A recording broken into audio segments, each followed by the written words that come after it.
پرونده جنایتی با مود 247 قسم 4 کودکس جنایتی جمهوری تاجیکستان نسبت مرد 66 ساله ساکن نوع باباجان غفوروف که پیش با مودهای 247 338 و 323 کودکس جنایتی جمهوری تاجیکستان صورت شده است آغاز گردید که او تابستان سال 2015 با روی فریب به باوری زن 46 ساله ساکن نوع مذکور در آمده برای گرفته دادن قطعه زمین نزد یولگی $8,000 امریکایی گرفته به احتیاجات خود صرف نموده است.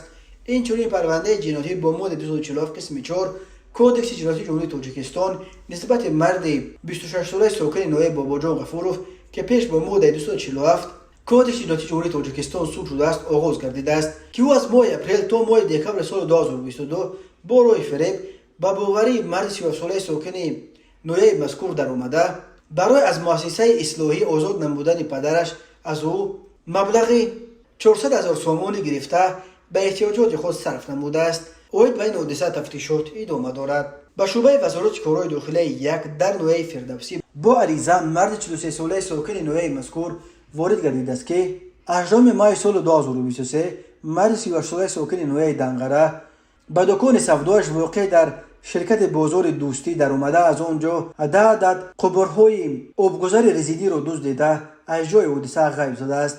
ضرر رسانیده شده 4,000 سومانی را تشکیل می‌دهد.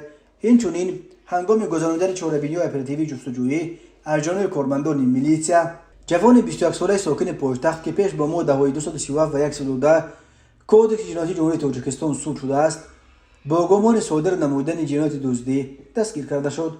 نامبرده 8 دکمبر سال 2022 تقریبا ساعت 29 دقیقه هنگام در طلبخانه کشمش قرار داشتنش بالای پنهانی از بالای میز یک عدد ساعت طلایی که به جوان 18 ساله ساکن شهر دوشنبه تعلق دارد دزدیده از جای حادثه غیب شده است.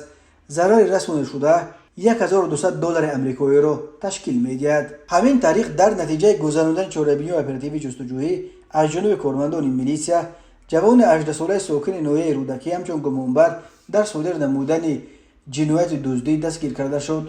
نام برده شب 18 اپریل سال 2023 تخمینا ساعت 00:10 دقیقه با طریق پنهانی از نزد منزل استقامتی مرد 59 ساله ساکن امین نویه 3 سر چهارپای میده شاخدار را دزدیده از جای حادثه غیب شده است. ضرر رسانیده شده 4,500 سومانی را تشکیل می‌دهد. اوید بین حادثه و تفتیشات ادامه دارد.